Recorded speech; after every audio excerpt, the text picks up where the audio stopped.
재산세라고 되어 있죠. 이런 문제 세 문제 나오는 거 아시죠? 나오죠. 세 문제. 특별한 거 없으면 세 문제 나온다 보시면 되고. 일단 얘는 이제 앞전에 배웠던 취등록세하고 다른 게 얘는 보유세고요. 그죠? 그리고 앞전에 얘는 또 시, 군, 구세, 지방세 중에 그렇습니다. 그래서 보통징수로 간다. 그래서 얘는 절대로 가산세가 부과되는 경우는 없다. 그러니까 재산세에서 가산세 얘기는 무조건 틀립니다. 가끔가다 시험에 이제 뭐 얘가 어쩌고저쩌고서 며칠 안에 신고 안 하면 뭐 무신고 가산세 이렇게 나오면 또 아무 생각 없이 그래 무신고 이시 맞고 그러면 안 됩니다. 얘는 오로지 뭐만 부과된다? 가산금만 나온다는 거 기억하시고요. 자 보시면 그 재산세 성격에 보면 그런 게 있어요. 뭐 보유 단계 매년 계속적 반복적 정기적으로 과세하고 어쩌고저쩌고 돼 있죠. 그리고 이번에 재산세 소유자 인적 사항을 고려함 시 재산의 개별 과세는 대물세이나 별도와 종합은 소유자별 합산은 대인세다. 제가 전에 말씀 잠깐 드렸는데 인세 물세라는 개념이 있었잖아요, 우리요. 근데 재산세는 인세도 되고 물세도 돼요. 근데 이거 외우지 말아야겠죠. 물어보지도 마세요. 시험에 안 나와요. 그죠? 그러니까 물건 중심이라는 얘기고 거기 별도 종합 있잖아요. 별도 합산 종합 합산이죠. 합산은 인별 합산이거든요. 그래서 걔네 때문에 재산세가 인세 성격을 가지고 있다고 표현을 하긴 합니다. 근데 시험에서 그런 건 안 물어보니까 그죠? 보시면 되고. 또 마찬가지로 3번에 뭐 응익과세 막 이런 거 있잖아요. 뭐 응능 응익 이런 게 있거든요. 또 그거 궁금해가지고 선생님 응익은 뭐고 응능은 뭐고 이런 거 물어보는 사람이 있는데 물어보지 마세요. 왜? 시험에 안 나온다니까. 능력에 따라 수익력의 차가 나요. 그런 뜻인데 그걸 물어보는 것 같으면 제가 막 구구절절 설명을 하겠죠. 근데 그런 건 필요 없는 거죠. 그게 중요한 게 아니다. 자, 오른쪽 과세권자 나오네요. 얘는 시, 군, 구세니까 시, 군, 구가 과세권자가 되겠죠. 근데 항상 지방세는 어디? 특별자치도와 특별자치시는 별개라는 거. 1번의 재산세 과세권자. 재산세는 해당 재산의 납세지 관할하는 시, 군, 구 또는 특별자치시와 특별자치도가 부과한다. 그랬죠? 자, 하나 예외가 있어요. 서울시는 그죠? 다만 특별시 관할구역 안에 있는 구의 경우 재산세는 어떻게 한다? 그래서 이게 100분의 50을 특별시 및 구세인 재산세를 한다. 그러니까 서울시는 재산세를 둘이 나눠 갖는다는 얘기죠. 나눠 갖는 게 아니라 반씩 걷어서 서울시에서 전액을 다시 뭐한다? 재분배한다 그랬죠. 서울은 구청끼리 격차가 심하다고 했잖아요. 재정 격차가. 그러다 보니까 그 격차를 줄이기 위해서 그 재산세 걷는 거의 50%를 서울시에서 걷어와서 다시 재분배할 때 재정이 약한 구청에 좀 더 주는 거예요. 그럼 뭐가 줄어들어? 구청끼리 재정 격차를 줄일 수 있다 그런 뜻이죠. 근데 어디만 그런 거예요? 서울시만 그래요.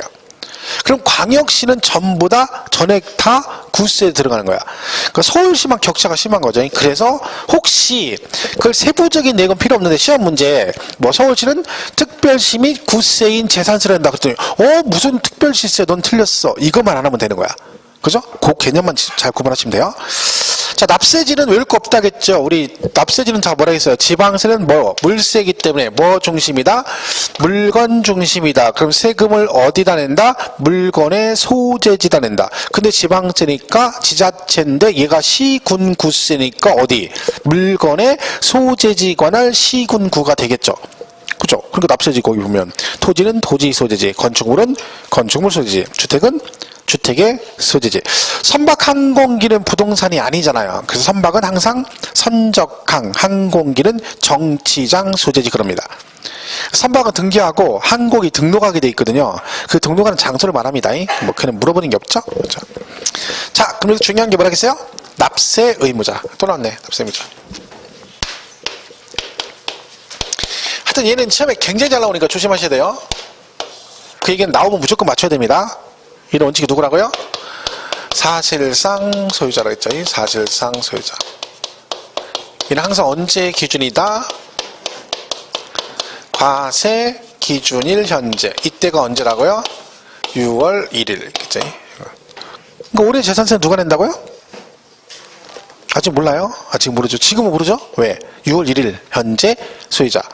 그러니까 6월 1일 전에 팔아버리면 나는 재산세 납세 의무가 없다. 그죠? 얘는 항상 기준일이 6월 1일이라는 거죠. 6월 1일. 근데 이건 지금 보시면 이런 얘기를 했죠. 간단하게 또 보면 6월 1일 현재 실제 소유자인데 얘가 뭐가 됐다? 만약에 매매를 해서 이날이 5월 31일이 계약서의 잔금 날짜야. 그죠? 이런 거라 했죠? 이렇게 둘이 매매했어. 둘이 이렇게. 그죠? 이런 거죠. 그러면 이제 재산세는 뭐가 중요하다 했어요? 그 매수가 얘네 둘이 언제 실제 소유자가 되느냐 시점이 되게 중요합니다. 왜? 그 날짜 하루 차이로 납세 의무자가 달라질 수 있다 그랬죠. 그러면 얘가 일단 취득을 한 거잖아요. 그럼 중요한 건 뭐라겠어요? 얘가 몇 월 며칠에 실제 소유자가 된 걸로 보냐가 중요하다. 그럼 이걸 어떻게 정하느냐? 자, 이건 뭘 따라간다 했어요? 취득세, 취득시기를 따라간다. 취득세, 취득시기. 그러면 개인 간 거래는 취득세, 취득시기가 언제예요? 계약서상의 잔금 지급일이죠. 그러면 이날이 계약서의 잔금 날짜니까 을은 그러면 몇 월 며칠에? 5월 31일에 뭐가 된 걸로 본다고요? 사실상 소유자가 된 걸로 그냥 보겠다는 거예요, 법적으로. 그럼 을은 5월 31일에 이미 뭐가 된 거예요? 실제 소유자가 됐네. 그럼 재산세 납세 의무자 누가 된다? 을이다. 그런 얘기네요. 그죠? 요게 그런 얘기입니다. 자, 그런데 6월 1일 됐습니다. 근데 등기도 같이 넘어갔으면 좋은데 등기가 을 앞으로 안 넘어갈 수도 있죠. 둘이 넘어가 버리면 공부상의 소유자와 실제 소유자가 일치하니까 이걸 따질 필요가 없는 거죠. 근데 안 넘어가 버리면 아직도 등기가 누구 앞으로 돼 있어? 갑 앞으로 돼 있다 했죠. 그럼 얘를 뭐라고 한다 했어요? 공부상의 소유자 그런다 했잖아요. 이 말뜻이 뭐라고요? 매매 등으로 소유권 변동 사유가 생겼는데 등기가 이행되지 않아서 공부상의 소유자와 실제 소유자가 다르게 되면 누구를 납세 의무자를 한다? 사실상의 소유자를 납세 의무자를 하겠다가 이 뜻입니다. 자, 그러면 6월 1일 돼서 남양주시에서 재산세 부과하죠. 누구한테 나온다 했어? 갑한테 나온다. 갑한테. 왜 그런다 했어요? 이걸 모르니까 그런데 모르니까. 등기는 아직 이 앞으로 돼 있고 둘이 매매를 했는데 등기가 안 넘어갔잖아요. 그럼 과세권자인 남양주시에서는 얘네 둘이 매매했는지 모르지. 관심도 없고. 그죠? 그러니까 6월 1일 딱 되니까 뭐요? 세금 부과해야지 했더니 갑 앞으로 돼 있네. 세금은 갑한테 나옵니다. 자, 그럼 누가 억울한 거라고요? 갑이 억울하지. 왜? 법대로 얘가 내야 되는데 얘한테 나왔으니까. 그럼 얘가 어떻게 하면 얘가 세금 안 낼 수 있다? 얘한테 세금이 나온 이유는 남양주시에서 이 사실을 모르기 때문에 그런다 했잖아요. 그럼 사실을 알면 얘한테 나오겠죠, 법대로. 그러니까 뭘 해줘라? 신고해줘라. 가서 일러라. 그죠? 누가 가서 일러? 항상 아쉬운 사람이 일르는 거, 그죠? 갑이 가서 일러요. 그럼 며칠 안에 일러? 아무 때나 일르면 안 되죠? 자, 날짜 기억하시라 했죠? 재산세는 뭐라 했어요? 우리가 과세권자한테 뭘 신청하고 하는 것들은 10일 안에 하는 거고, 거꾸로 과세권자가 우리한테 뭘 보내고 통지하는 건 5일 안에. 신고 우리가 안에 며칠? 10일. 그죠? 10일 안에. 그럼 10일 안에 신고하면 실제 소유자, 안 하면 공부상 소유자가 납세자가 됩니다. 자, 그러면 얘는 날짜만 10일 띡 외우면 안 된다 했죠? 언제로부터 10일 안에 신고해야 돼요? 그쵸? 과세 기준일로부터 10일 안에. 계속 말씀드리지만 이게 의외로 나오면 되게 많이 틀려요. 왜? 날짜만 해요. 날짜만. 이걸 기억하셔야 돼요. 사유발생일로부터 이렇게 나오고요. 납기 개시일로부터 10일 이렇게 돼요. 그럼 틀렸잖아요. 언제라고 해야 돼요? 과세 기준일로부터 10일 그래야 되는 거예요. 같이 기억하셔야 돼요. 날짜만 외우면 돼요. 과세 기준일로부터 10일 안에 신고한다. 그죠? 그런 얘기죠. 그럼 계약하다 뭐 이럴 수 있죠?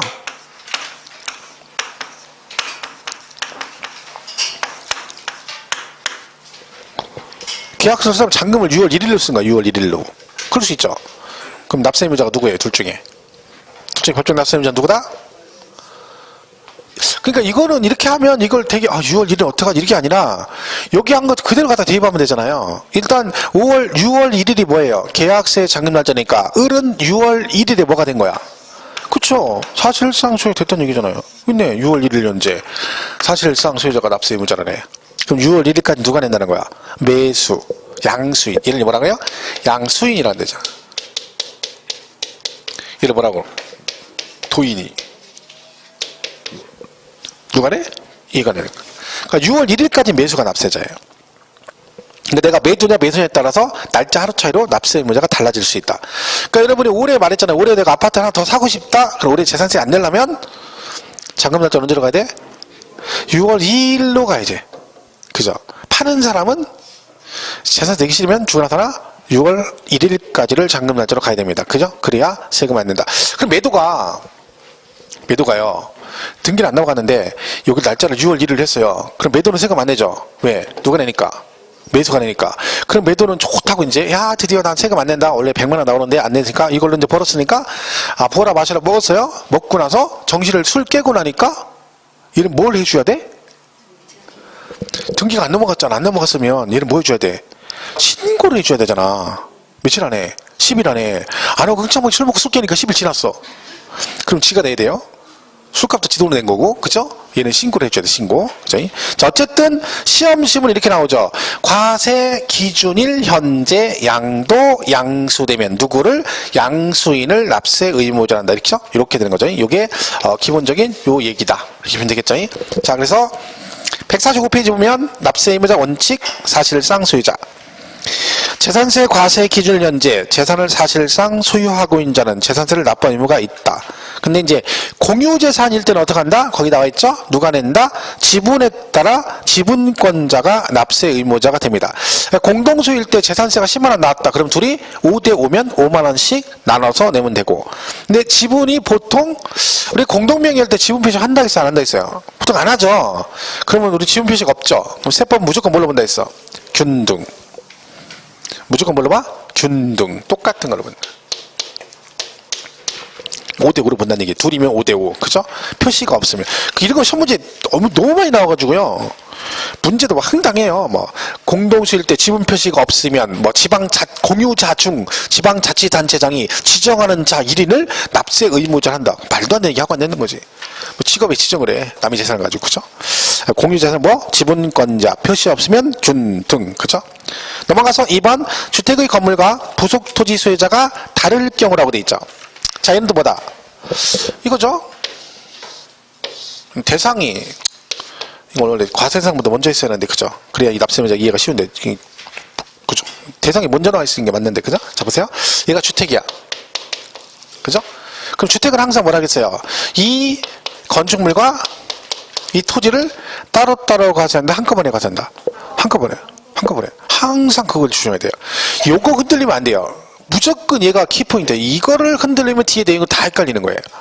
그러니까 주택은 우리가 보통 주택이라는 개념은 건물만 말하는 게 아니라 그 부속 토지를 포함해서 전체를 뭐라고 한다? 주택이라고 한다. 해서 세금을 부과할 때 이 토지와 건축물을 따로따로 계산한다 안 한다? 안 한다. 항상 재산세는 이 두 개를 뭐라고요? 합한 과세 표준에 뭘 곱해? 세율을 곱해서 세액을 산출한다라고 되어 있습니다. 그래서 이렇게 되는 거죠. 그러면 얘가 만약에 이렇게 세금했는데 이렇게 달라요. 이러면 어때요? 이러면 어떻게 한다 했어요? 토지와 건물 소유자가 달라. 그럼 재산세 따로따로 계산한다? 한꺼번에 계산한다? 한꺼번에 따로 없다고 했잖아요. 대신에 이렇게 한꺼번에 계산하고 이 나온 세금을 주인이 다르니까 이거를 어떻게 나눠서 내야죠. 근데 구분이 안 돼 있네. 그럼 얘는 뭘 해야 돼요? 안분. 뭘 가지고? 그렇죠. 시가 표준액. 재산세잖아요. 지방세. 토지 건축물의 시가 표준액 비율로 안분해서 낸다. 이해 가시죠? 그 얘기예요. 자, 그러니까 거기 지금 양가로 2번에 뭐라고 돼 있어요? 146페이지. 주택의 건물과 부속 토지 소유자가 다를 경우라고 돼 있죠. 그 주택에 대한 산출세액을 구한 다음에 걔를 뭐 한다고요? 안분한다는 거지. 뭘 가지고? 시가 표준액으로 안분 계산하는 부분에서 그 소유자를 납세 의무자로 하겠다. 그런 뜻입니다. 안분 어떻게 하는지 아시죠? 그냥 하면 돼요. 얘가 만약에 뭐 예를 들면 20만 원 나왔다. 그죠? 근데 얘가 이 건물의 시가 표준액이 3만 원이고 얘가 2만 원이다. 그죠? 그럼 이거 시가 표준액이 이렇게 나왔죠. 그럼 어떻게 해요? 값은 그 20만 원을 어떻게 한다? 여기다가 시가 표준액으로 안분하니까 시가 표준액 몽땅 더하는 거예요. 그럼 전체 더하면 뭐냐? 5죠? 그럼 전체 5 중에 건물이 3. 이렇게 되는 거지. 5분의 3. 이게 안분이죠. 그러면 을은 5분의 2를 내면 되는 거죠. 물론 여기서 계산을 못 하겠지만 여기까지만 하겠어요. 남은 건 여러분이 알아서 하세요. 한참 걸리죠? 계산. 산수가 안 돼가지고. 자, 그게 안분이다. 안 되고. 3번은 신탁재산 나왔죠. 신탁재산. 이 신탁이 여기저기 많이 나오죠. 앞에서 얘가 뭐라고 한다 했어요? 위탁자라고 한다 했고 얘를 뭐라고 한다 했어요? 수탁자라고 한다. 위탁자, 수탁자. 그죠? 얘가 AB 부동산 가지고 있다가 이걸 얘한테 이렇게 신탁을 했어. 그죠? 자, 우리 취득세 배웠죠? 자, 취득세 낸다, 안 낸다. 안 낸다. 탁탁 비과세. 탁탁 비과세. 그죠? 탁탁탁 비과세. 근데 재산세는 내야 돼요. 누가? 얘가 납세 의무자다. 그래서 실제 주인이 얘인데 납세 의무자 누구다? 수탁자가 납세 의무자가 됩니다. 그래서 3번에 그 신탁재산 누구? 수탁자가 납세 의무자가 된다. 그런 얘기죠. 되고. 그 다음에 거기 참고해 보시면 사실상 소유자라고 돼 있고요. 그 2번에 과세 기준일 현재 소유자라고 돼 있죠. 참고 안에 박스 안에. 과세 기준을 현재 재산세 과세 물건의 소유권이 양수되면 누구를? 양수인을 당연인도 납세 의무자로 본다. 그러니까 6월 1일까지는 매수가 재산세 납세 의무자가 된다는 걸 기억하시면 되죠. 자, 예외 나옵니다. 의제 납세 의무자라고 되어 있네요.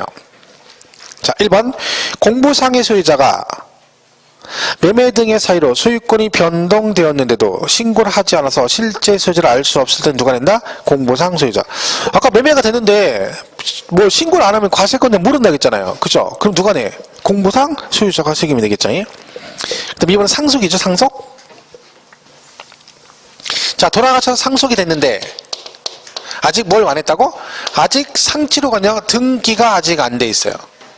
그러니까 만약에 여러분 상속받아서 등기를 하면 당연히 그 등기받는 사람이 세금을 내면 되죠.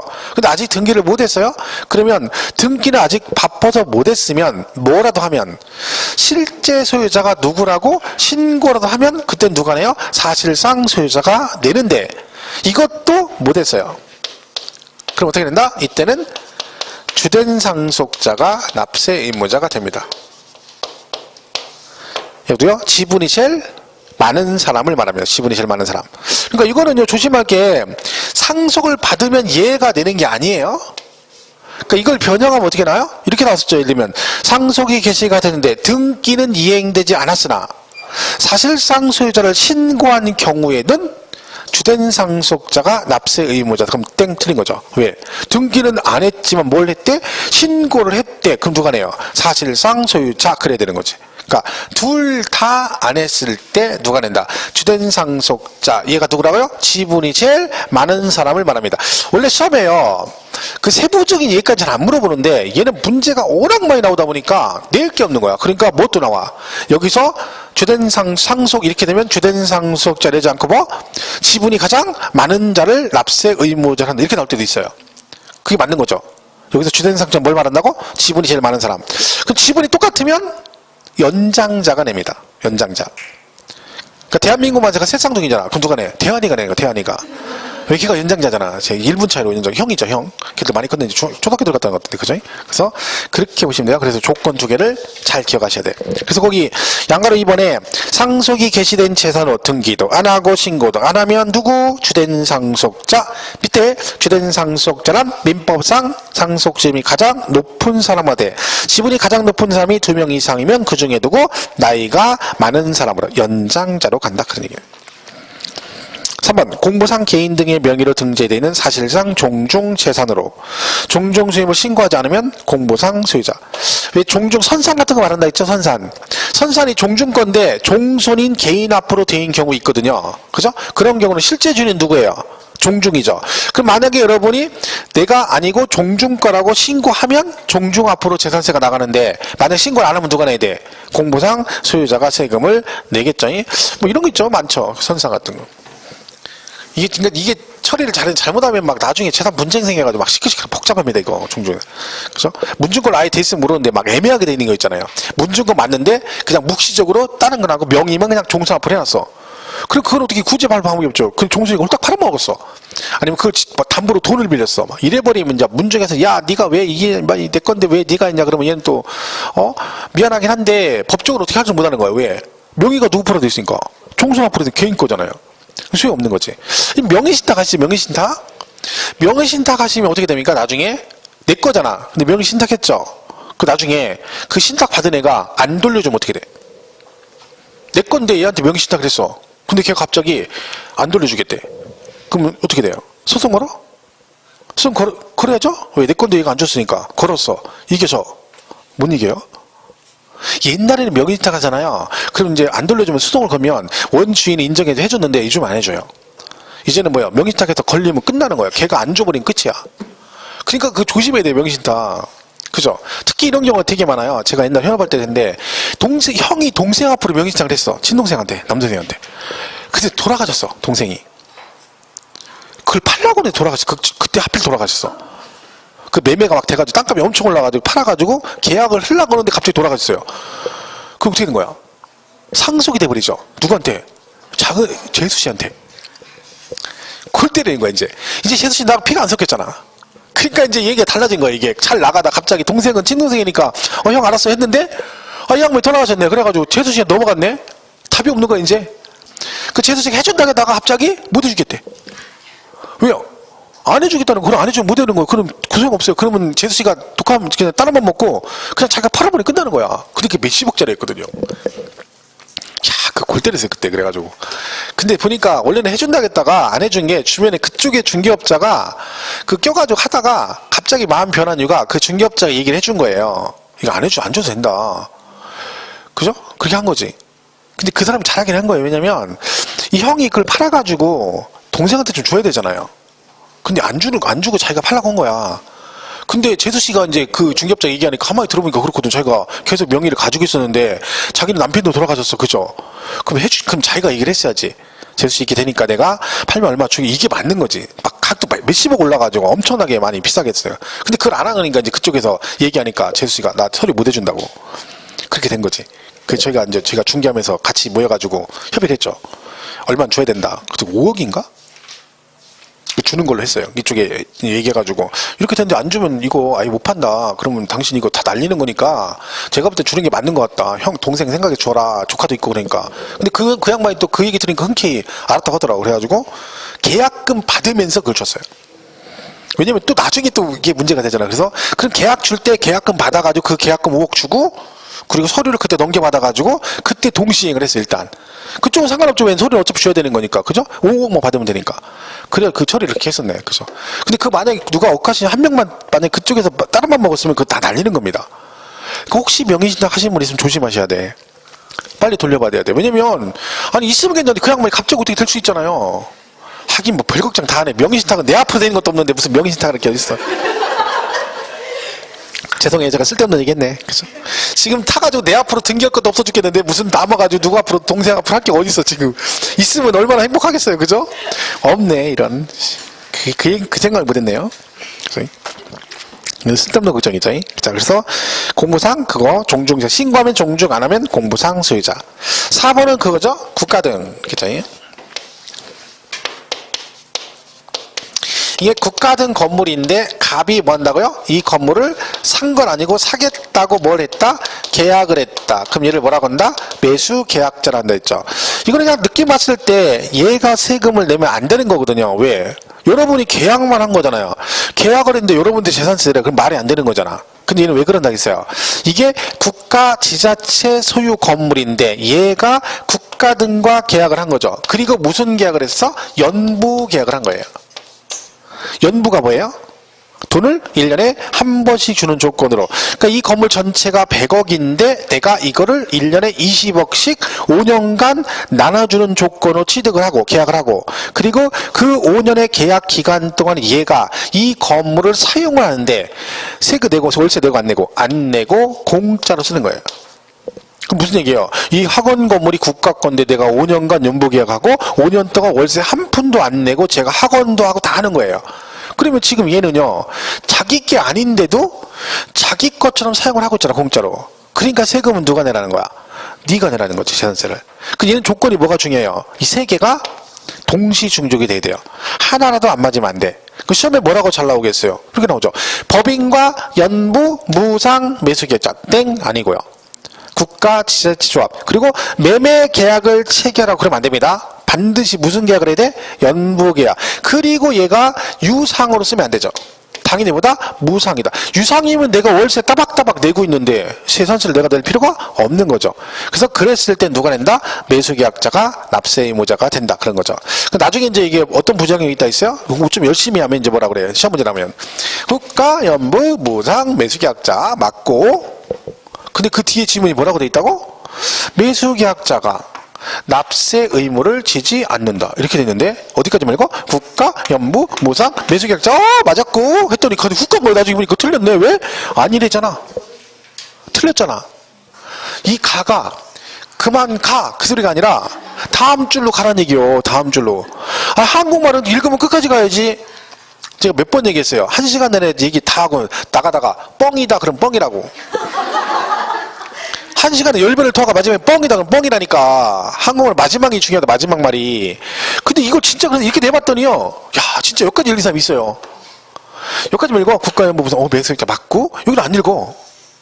아 문제를 그렇게 읽으면 어떻게 해. 그 지문을 읽어줘야지 지문은. 그러니까 그냥 가뜩이나 맞출 것도 없는데 그냥 또 근근히 먹고 사는데 여기서 이건 또 실수로 훅 틀려버리니까 완전 먹을 게 없는 거야. 막 맨날 이러고 있는 거야. 그리고 맨날 맞을 게 몇 개 없네 뭐 틀렸네 만에 이러고 있는 거지. 그죠? 아는 건 잘 맞춰야 돼. 그죠? 실수하지 말고. 그죠? 조건을 잘 봐야 돼요. 그래서 거기 4번에 뭐라고 돼 있어요? 국가 지자체 조합과 재산세 과세 대상 재산을 연부로 매매 계약을 체결하고 그 재산의 사용권을 무상으로 받으면 누구? 그 매수 계약자가 납세 의무자가 된다는 얘기네요. 근데 보시면 뭐라고 돼 있어요? 우리 총무님 거기서 뭐 얘기 됐어 저기? 국가 지자체 조합과 재산세 대상을 연부로 매매 계약자가 그 재산 무상으로 그 매수 계약자인 경우 그 매수 계약자인 경우 국가 지자체 조합이 선수금을 이게 뭐냐면 얘가 매수 계약자인데 또 뭣도 있다는 거예요. 국가 지자체 조합이 선수금을 받아 조성하는 매매용 토지로서 사실상 조성이 완료된 토지 사용권을 무상으로 받은 자가 있는 경우는 그 자를 뭘로 본다? 매수 계약자로 본다. 이렇게 해놓으니까 이걸 연결해 놓으니까 되게 헷갈리네. 이게 그런 얘기야. 이런 얘기예요. 국가연부 무상 그러면 누가? 매수 계약자가 납세 의무자인데 또 뭐가 있다는 거야? 국가 등이 선수금을 받아서 토지를 조성을 했는데 그 국가가 조성한 토지를 제가 그 조성한 토지의 사용권을 제가 무상으로 부여받았다는 얘기는 무슨 얘기예요? 국가가 조성한 토지를 제가 공짜로 사용을 한다는 얘기죠. 그럼 저를 뭘로 보겠다고요?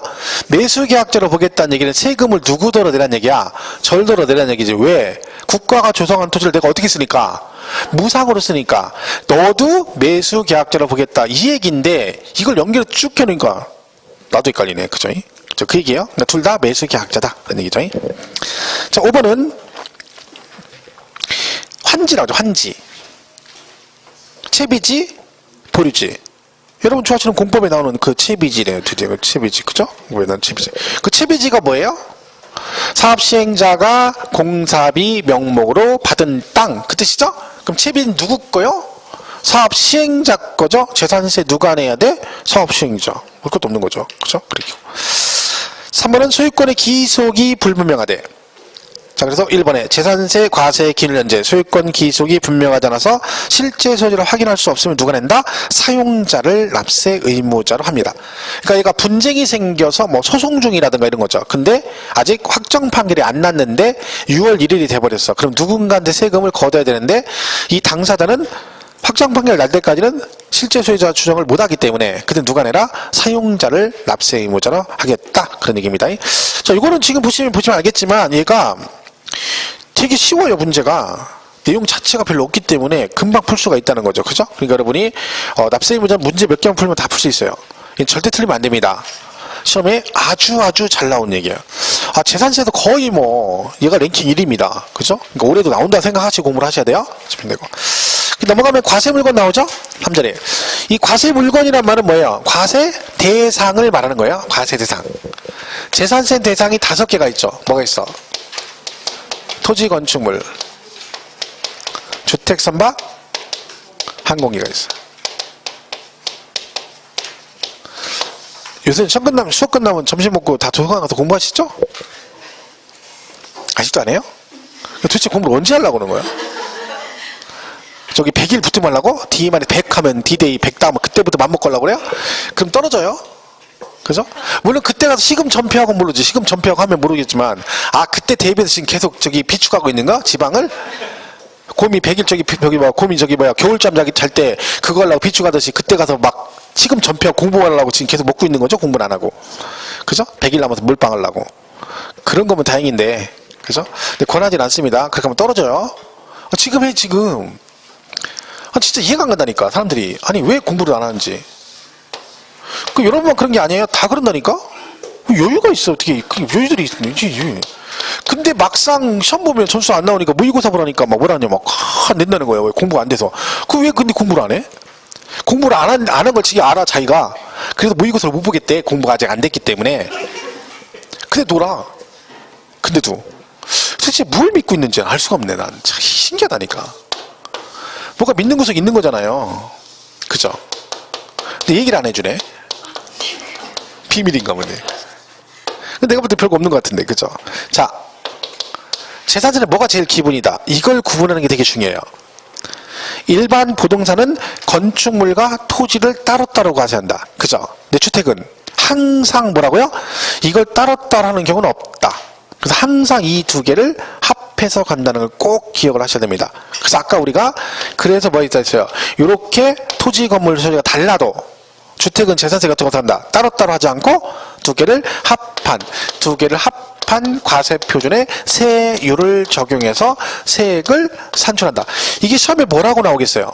주택의 경우 토지 건물 소유자가 다를 경우에는 그 토지 건축물 각각의 과세 표준의 세율을 적용한다. 이렇게 된다니까. 그러면 땡 틀렸다 고를 수 있어야 되는데 그래.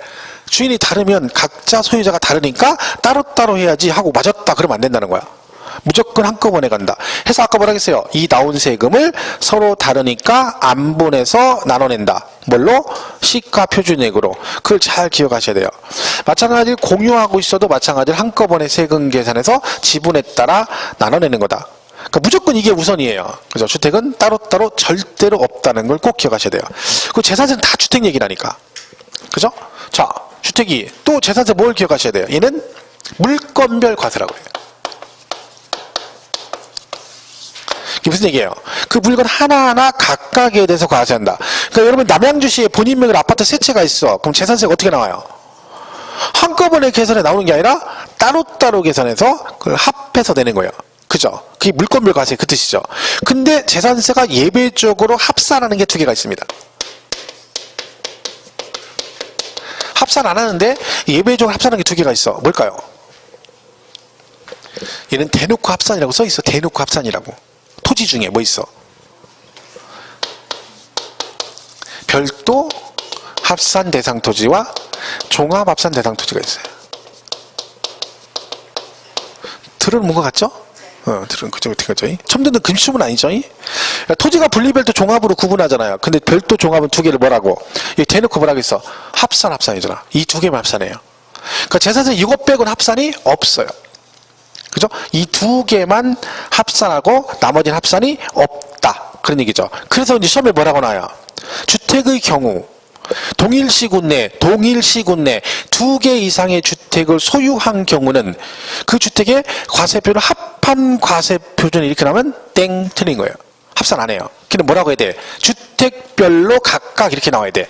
그쵸? 근데 얘네들은 시공고별로 뭐 소유자별로 합산해서 이 두 개만 합산해요. 나머지 절대 합산이 없다는 걸 꼭 기억을 하셔야 되고, 우리 세법의 모든 합산은 개인적으로 일단은 뭘로 와?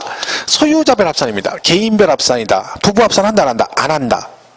예외가 있지만 원칙적으로 무조건 개인별 합산입니다. 그걸 잘 기억을 하셔야 돼요. 요것만 합산이고 나머지는 합산이 없습니다. 그러면요, 얘가 나중에 주택이 이렇게 있잖아요. 그럼 얘네들이 나중에 뭘 내요? 종부세를 내요. 종부세. 자, 종합부동산세는 별도 종합, 주택 요 세 개만 종부세 내거든요. 근데 종부세는 이제 합산을 해요. 얘는 무조건 전국 합산이거든요. 그죠? 근데 잘 보세요. 시험이 어떻게 나온다고? 이렇게 나온다니까. 주택은 재산세는 주택별로 각각 과세하고 종합부동산세는 전국의 주택을 소유자별로 합산하여 과세한다. 이렇게 돼요. 시험 문제를. 그 맞아 틀려? 일단 뭔 얘기인지 다시 들어봐야 되는 거죠? 그냥 눈만 껌뻑껌 먹고 있는 거 보고. 지금 빨리빨리 끝내라. 지금 당 떨어져가 배고파 죽겠네. 그냥 밥 좀 점심 뭐 먹어야 되나. 그죠? 밑에 김밥 좀 닫았고. 진짜. 너 하필 오늘 정규일이래. 쓰러져. 맨날 거기서 밥 먹는데. 벌써부터 의정이네. 내가 짜증나네. 배고파 죽겠구만 지금. 지금 가을적 당시 간다고 지금 때되면 얼른 가서 밥 먹어야 되는데. 아침에 딱 올라오는데 매주 수요일은 정기휴일입니다. 아, 짜증이 얼마나 나든가. 뭐요, 왜 하필 여기가 그래. 그죠? 이렇게 되는 거죠. 자, 주택은 재산세는 주택별로 각각 과세하고 종합부동산세는 전국의 주택을 소유자별로 합산하여 과세한다. 맞죠? 왜? 종부세는 무조건 전국 합산이에요. 근데 재산세는 주택은 합산을 안 하지. 지금 제가 얘기한 대로 그대로 시험 문제 낸다니까요. 근데 이거를 갖다가 이해를 못하는 분들은 이게 뭔 얘기인지 그러는 거야. 그냥 얘는 무조건 전국 뭐예요? 합산이에요. 얘도 합산, 얘도 합산, 얘도 합산이에요. 근데 재산세는 얘들도 합산이지만 재산세는 주택은 합산 안 하잖아. 그러니까 이거하고 얘가 묶어가지고 같이 문제를 낸다는 거지. 그럼 이 개념을 확실히 구분하시면 상관이 없는데 이걸 애매하게 알고 있으면 무조건 헷갈리는 거죠. 그럼 문제를 틀릴 수가 있는 거야. 그죠? 얘들은 합산이잖아요. 그죠? 재산세도 합산하고 뭣도 합산해? 종부세도 합산하네. 그럼 차이점이 뭘까요? 얘는 이렇게 나오죠. 재산세는 별도 합산은 재산세는 시, 군, 구별로 합산하고 종합부동산세는 전국에 이렇게 나오겠지. 같은 합산인데 얘는 지방세니까 어떻게? 시군구별 합산이고 종부세는 국세니까 같은 합산인데 전국 합산 요 차이만 있는 거지.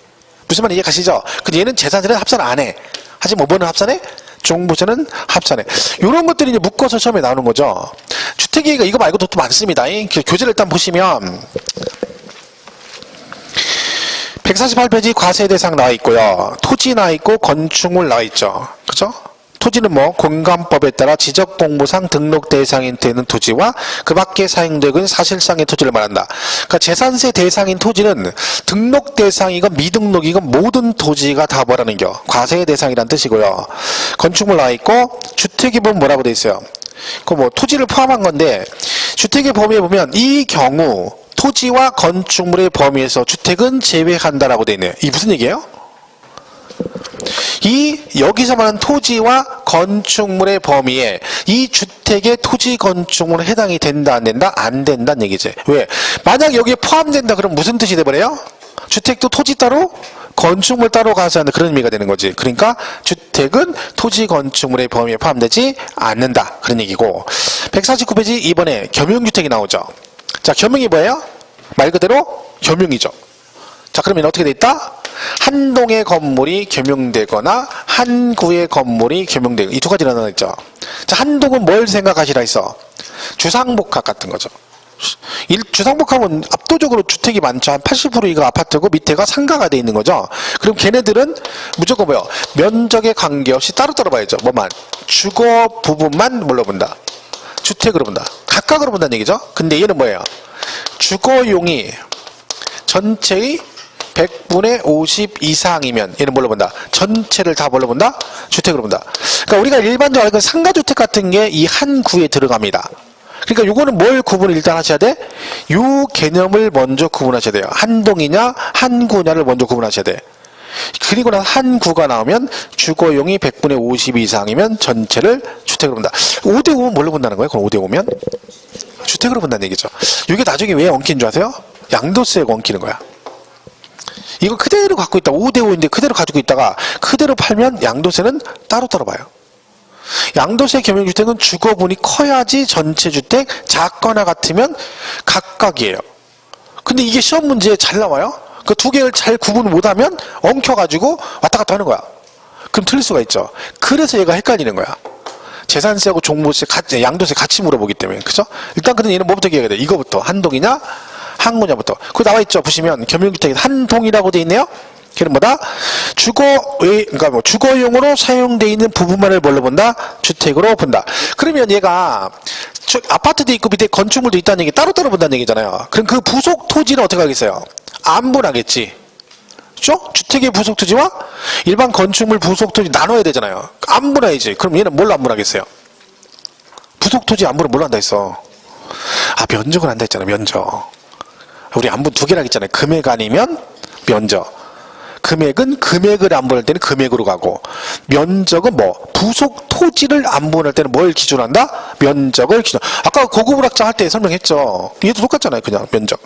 3번 2구 2번 한구 뭐예요? 주거용으로 사용되는 면적이 전체 얼마? 100분의 50 이상이면 뭘로 봐? 전체를 주택으로 본다. 그죠? 이렇게 보면 되는 거죠. 그거 잘 푸시고. 주택의 부속토지, 우리 경계 불분명으로 무조건 몇 배? 10배까지를 부속토지로 본다. 지방세는 다 똑같아요. 아까 우리 취득세 할 때도 별장이나 고급 주택의 경계가 불분명하다. 그럼 뭐 5배가 10배 이런 거 없이 10배를 부속 토지로 본다겠죠? 얘도 마찬가지고요. 4번에 다가구죠. 다가구. 여기까지 하겠습니다. 자, 이것도 지금 문제가 재산세고 양도세가 문제예요. 이게 다가구가 원투룸이죠. 방이 12개야. 뭐 쭉 있어요? 원투룸. 네, 이렇게 써. 자, 다가구는 건축법상 단독주택이면 공동주택인가요? 단독주택이죠. 소유자가 한 명이니까, 그죠? 근데 문제는 이제 얘를 과세할 때 얘를 원래대로 단독주택으로 취급을 하느냐 아니면 뭘로? 공동주택처럼 취급하느냐가 이제 세법 기준을 적용할 때 단독으로 본다는 얘기 무슨 얘기예요? 전체를 하나의 주택으로 봐서 세법 기준을 적용한다는 얘기고, 공동으로 본다는 얘기 무슨 얘기야? 아파트처럼 세법 기준을 적용할 때 요거 하나하나 각각을 주택으로 봐서 기준을 적용한다. 그런 얘기죠. 근데 얘가 두 개예요. 재산세와 양도세 같이 나오는데, 자, 재산세는요, 뭘로 봐? 이 전체를 하나의 주택으로 보는 게 아니라 각각 독립된 한 구를 하나의 주택으로 봅니다. 왜냐면 재산세가 세율이 누진세율이거든요. 누진은 과표가 커지면 세율이 높아져서 세금이 많이 나와. 그럼 얘는 세금을 덜 내는 쪽으로 간다고 치면 돼요. 그럼 재산세와 양도세를 놓고 봤을 때 하나는 각각으로 보고 하나는 전체를 하나의 주택으로 본다라고 돼 있어요. 양도세와 재산세가. 그러면 양도세를 먼저 생각하면, 자, 이거 원투룸이에요. 방 12개야. 그럼 양도세는요, 이런 거 갖고 있다 그러면 팔면 양도세 비과세 받을 수 있습니까? 없습니까? 방 12개짜리 다가구를 팔아서. 그럼 양도세 비과세 된다. 1주택으로 비과세 받을 수 있다 없다? 원투룸 비과세 못 받나요? 그럼 누가 원투룸을 사겠어요? 그죠? 원투룸은, 그럼 원투룸 비과세가 안 된다는 얘기는, 양도세 비과세가 안 된다는 얘기는 얘가 방이 12개니까 안 된다는 얘기잖아. 그럼 무슨 얘기야? 이거 하나하나를 주택으로 본다는 얘기잖아. 그럼 그런 얘기잖아요. 야, 너 집 몇 채 있냐? 집 12채 있어. 너 겁나 부자네. 구경시켜줘? 갔어. 그랬더니 이거 하나 보여줬어. 나머지 11개 어딨냐? 여기 있잖아. 하나, 둘, 셋, 넷, 다섯, 여섯, 일곱, 여덟, 아홉, 열, 여기 옥탑이 열, 여기 11, 옥탑이 2개 있다, 12개 됐지? 이런 얘기잖아. 말도 안 되는 얘기잖아요. 그럼 원룸 갖고 있으면 세금으로 주구라고? 원룸 하나인데 방이 각각이면 난 1세대 12주택이라고? 말이 안 되는 거지. 그래서 양도세는 뭐라고 나와요? 이걸 가구별로 양도하지 않고 하나의 매매 단위로 양도면 전체를 뭘로 본다? 하나의 주택으로 본다. 그래서 뭐가 되는 거야? 1세대, 1주택, 2년 무효, 비과세. 그래서 양도세는 뭘로 봐? 전체를 하나의 주택으로. 그게 유리한 거잖아요. 비과세 받는 거니까. 재산세는 각각을 봅니다. 왜? 전체로 보게 되면 여기다가 세율을 곱하죠. 그 세율이 뭘로 돼 있다고요? 누진세로 돼 있다니까. 그러면 과표가 커지면 세율도 높아져서 세금이 많이 나오지. 그래서 이런 걸로 봐? 각각 독립된 이렇게 된 거예요. 그래서 4번에 주택에 구분해가지고 건축법 시행령 별표 1에 따른 다가구 주택은 한 가구가 독립하여 구분 사용할 수 있도록 분리된 부분을 한 구의 주택으로 본다. 각각으로 본다는 얘기지. 그러면 얘도 뭘 해야 돼요? 이 부속 토지는 또 뭘 해야 돼? 아파트처럼 구분을 해야죠. 안 분해야 돼. 뭘 가지고? 그쵸. 면적 비율로. 그래서 이 경우 그 부속 토지는 건물 면적 비율에 따라 각각 나는 면적을 한 구의 부속 토지로 본다. 그래서 이 겸용주택과 다가구가 요것만 하나만 딸랑 나오면 괜찮은데 이게 양도세에 같이 엮여가지고 양쪽에서 문제를 내다 보니까 잘못 공부하면 어설프게 하면 콘택 막 엉켜가지고 굉장히 복잡한 거죠. 그러니까 정확하게 기억하는 게 중요합니다. 그죠? 근데 이거는 구분하시는 게 좋아요. 왜냐면 시험에 잘 물어봐, 은근히 잘 물어보기 때문에 꼭 구분을 해 주시면 되겠습니다. 자, 이렇게 정리하시고 다음 주에 다음 시간에 거기 토지 구분 있죠? 토지 분류를 또 중요하는 거 이거 있죠? 요거 되게 많죠, 양. 요걸 하겠습니다. 다음 시간에 한 번 하고 가야 되기 때문에. 그렇죠? 근데 뭐 개인적으로 얘가 나오리라고 생각 안 합니다. 왜? 작년에 출제가 됐거든요. 작년에 얘가 나왔어요, 시험에. 아주 쉽게. 그죠? 하긴 할 거예요. 근데 올해는 시험에 안 나온다고 해야죠. 자, 여기까지 하고 점심 맛있게 드시고 공부 좀 하세요. 공부 좀. 예, 다음 주에 뵙겠습니다. 고맙습니다.